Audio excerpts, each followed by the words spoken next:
Timbog ang top 2 provincial most wanted person sa kasong murder sa Barangay Tapayan, Sultan Mastura, Maguindanao del Norte nito lamang Setyembre taong kasalukuyan.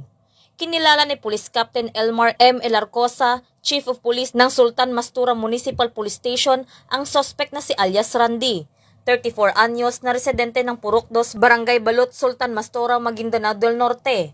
Ayon kay Police Captain Elarcosa, bandang alas 9 ng umaga, nang isagawa ang case review shooting incident noong taong 2023 nang madiskubre ang isa sa mga detainee ng nasabing istasyon ay kapareho sa insidente noong Abril 2023 sa naturang lugar. Samantala, ang suspect ay naaresto ng mga tauhan ng Sultan Mastura MPS, katuwang ang Provincial Investigation and Detection Management Unit Maguindanao del Norte PPO sa bisa ng warrant of arrest sa kasong murder na walang inirekomendang piyansa.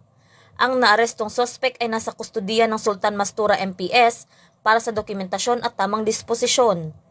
Patuloy naman ang Maguindanao del Norte PNP na mas lalong paiigtingin ang sinumpaang tungkulin kontra kriminalidad upang makamit ang maayos at maunlad na bagong Pilipinas. Mula rito sa reyon ng Bangsamoro, ako ang inyong PNN correspondent, Patrolwoman Judy Ann Alibo, alagad ng batas, tagataguyod ng Balitang Pulis.